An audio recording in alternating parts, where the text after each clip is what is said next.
All right, so starting off in the 2023 Ford Mustang Mach-E Premium.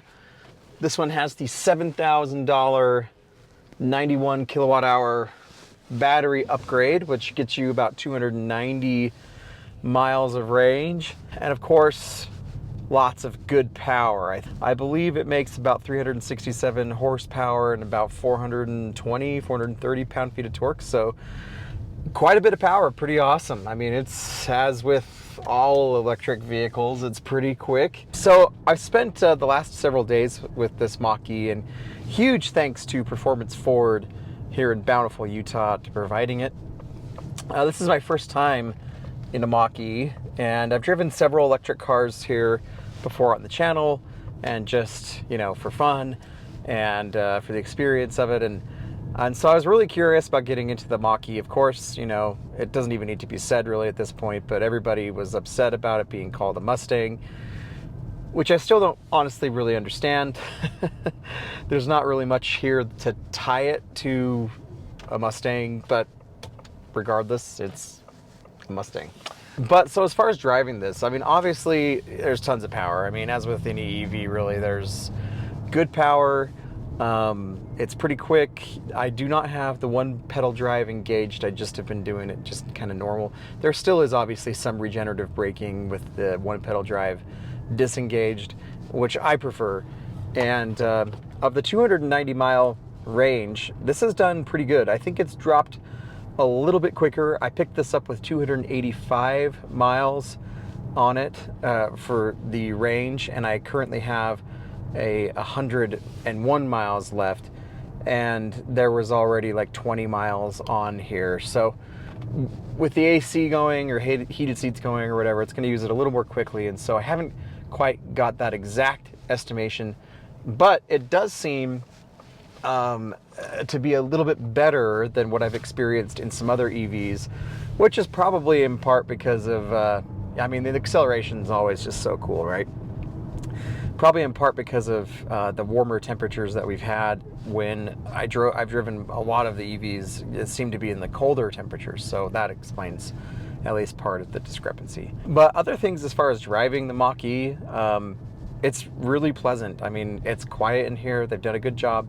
The sounds, I feel like, are kept to, you know, pretty much to a minimum. There still is a lot of like your typical EV sounds, which I'm still not like crazy about it, but that's not just with the Mach-E. That's really with any EV. There's just a lot of sounds you kind of have to get used to. One thing that I do really like about this, though, is Ford's propulsion sound that they've added here with the Mach-E, and it kind of, I don't know if the camera will pick it up, but probably not. It's pretty faint. I wish it was a lot louder.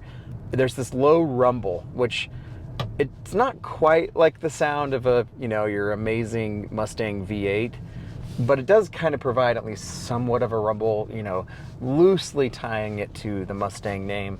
But I do like that sound. And obviously it's fake and it's piped in, but it does add something to the experience of driving this, which I think is pretty sweet.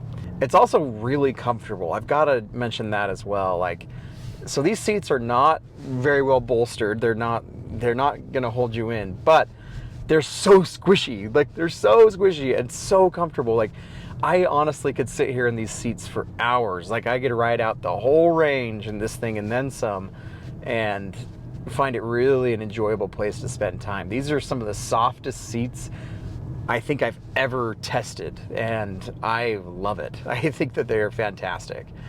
So seats are very comfortable. I like the big screen. I like the little cubby down here for your phone and whatever else. I enjoy this deep cubby down here. The armrest is in a good position. Both armrests feel really good. This little dinky screen, digital display, digital gauge cluster is really, really like, really small. Like, it just kind of looks, I don't know, it doesn't give you like a ton of information either, which I was kind of surprised about. But I mean, it does the job, and at the end of the day, it looks fine. It's easy to read and gives you just enough information. The one thing that is kind of strange is getting used to like the little dial down here that can be your volume, it can be your fan speed, it can be, you know, like your heated seats. And so that's kind of, it does take a little, you know, getting used to, but once you're used to it, it's great. I mean, there's not a whole lot more to say other than I think that the Mach-E, if you're looking for an EV, I know, you know, there's the really popular offerings, like of course the, you know, Tesla Model Y and the Volkswagen ID4 and stuff, but you know, having been in all of those, I think that this is pretty sweet. I don't know that you really need to spring for the Mustang like GT performance or anything like that. Like, I mean, sure, they, you know, you can get like 640 pound-feet of torque or so out of it, but you really don't need it. So in conclusion, my friends, I've really enjoyed my time here at the Mach-E performance. I do think it's a huge upgrade, that $7,000 upgrade to the larger extended range battery, which in all-wheel drive form gets you about 290 miles of range. But it's a lot more, but I do think that it's probably worth it. You know, tack that on, and this one as spec'd is about $64,000. So definitely, you know, not cheap, but it feels like a pretty good value, at least in the world of EVs, for what you're getting. I mean, it's luxurious, it's very comfortable, it sounds good, tech's good, like no complaints, no weird chiming and, you know, erratic behavior from all the sensors, like I feel is pretty common these days, and this does a really good job at just, you know, doing what it should. So if you're looking into, you know, buying, you know, a smaller like compact SUV-ish, I guess this is considered an SUV, even though it's kind of like more like a car. Definitely go check out the Mach-E. You know, there's a ton of them on dealer lots right now for, you know, various reasons, I guess, and probably even get a deal on one of these. And so I'd encourage you, if you're at all interested, you know, go check it out, because yeah, it's a Mustang, right? But it's not really a Mustang. If you can just get over that, I think you're gonna be pretty pleased. Like, sheesh. The power will always just be insane with EVs. I mean, whatever EV you're getting. But yeah, don't discount this because it's you know, not a Mustang or carries the Mustang name or whatever.